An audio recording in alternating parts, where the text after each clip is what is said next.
Hey guys, what's up? Cardog here, and today I'm here with another Card Fight Vanguard deck profile. Today we'll be going over another Vairina deck profile. So this is with the BT3 support, so this is the 3.0 version of this build. But without further ado, let's get right into it. So with the new support from BT3, the deck did get a few consistency boosters. But let's just get right into the ride line first. So we're just running the standard Nirvana ride line. Not much else to say about that. Next, we are running 3 Nirvanas, obviously. So we're running the Nirvana ride line, so we're just gonna run the Nirvanas just to make your numbers a lot bigger, and it makes your Expecta hit even harder. So here is one of the new additions to the deck. So we are running 3 Expectas. So this has completely replaced the Valiantes in the deck. Valiante is kind of like a blunt hammer. This is more like a sharp knife, and so it pretty much does the same thing, except this card is harder to guard against. And you know, for Valiante, if you want to get a 2 damage in, you have to discard a card, right?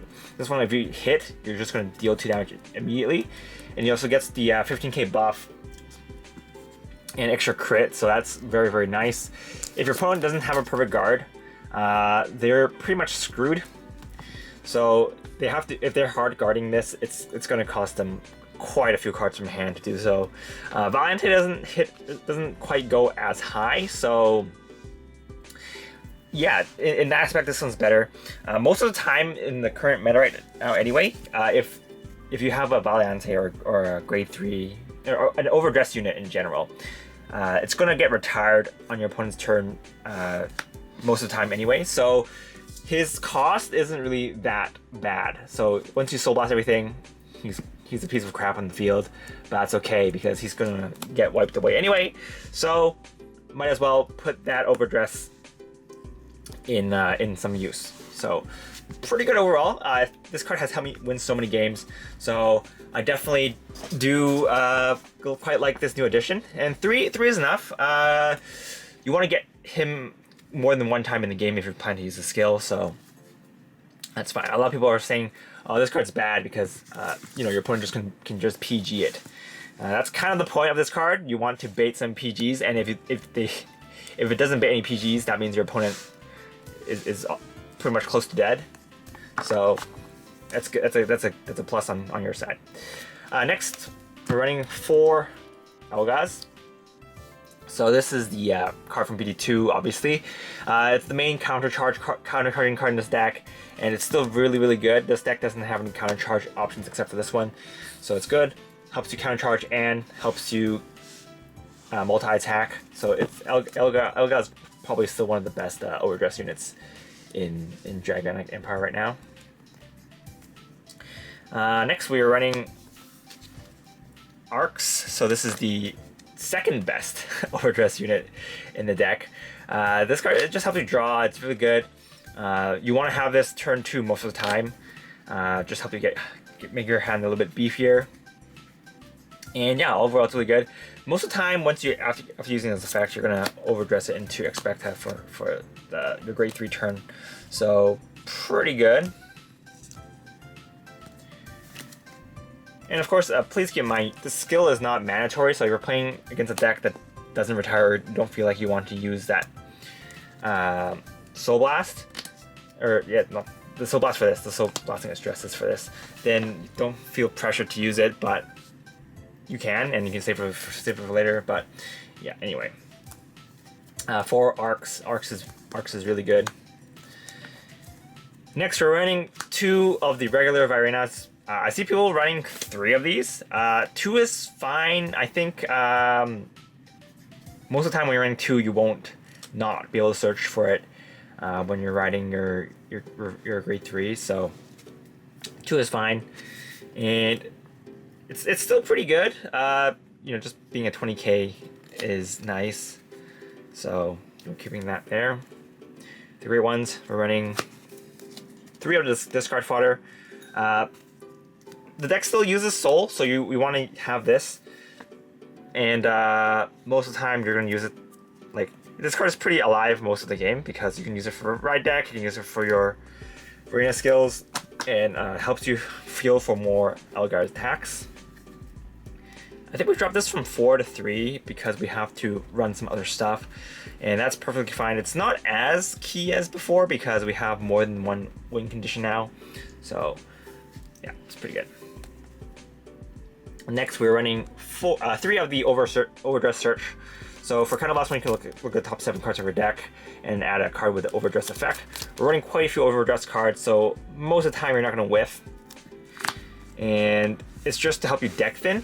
Deck thinning is still pretty good. You want to hit those triggers so that your Expectas will hit higher numbers, so it makes your opponent even harder to guard. Or you want to flip those crits so that both your columns will have critical triggers. This deck is still really good at making big numbers, so yeah. We replaced the previous card that helps you buff your Trickstar.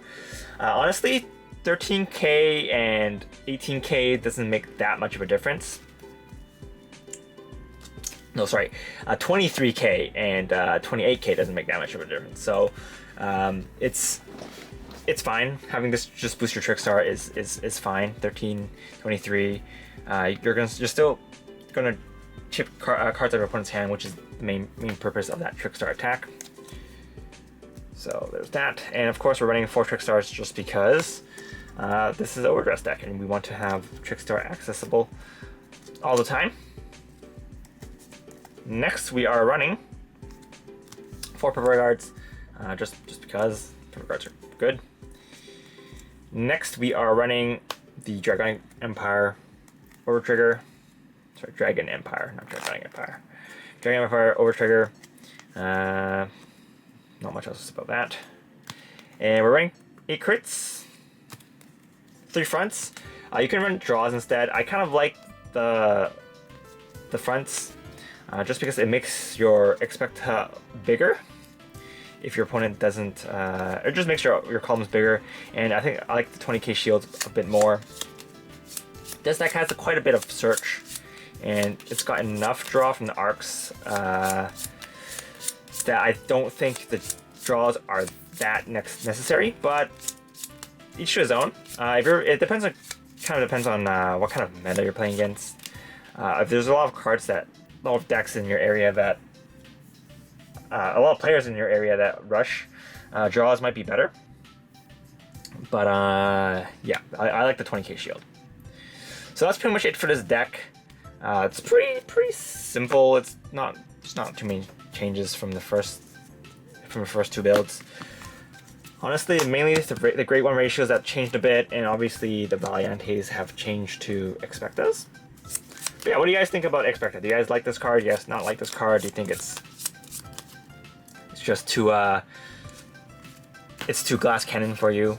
I kind of like the glass cannon aspect, and I'm really wondering what the new one from the next set will do, because that one looks like the new Vairina looks kind of like a Grade 4. So perhaps it's a Grade 4. But yeah, let me know what you guys think, and have you guys tried out anything from the new set yet? This deck's pretty good. I'm gonna be playing around with the Branke stuff next, and then probably the Dark States last. I ended up picking up the Gravidia and Greedon stuff along with the other stuff because it came as a full set, or a play set, and it was pretty cheap, so might as well. But yeah, that's pretty much it for this video, guys. If you guys want to support the channel, please feel free to use the affiliate links down below. That would support the channel so much. And if you're planning to buy cards for BT03, you can use the links down below, and I would appreciate that. But that's pretty much it for this video, guys. Hope you guys enjoyed it. This is Karataku, and I'll see you guys next time. Bye!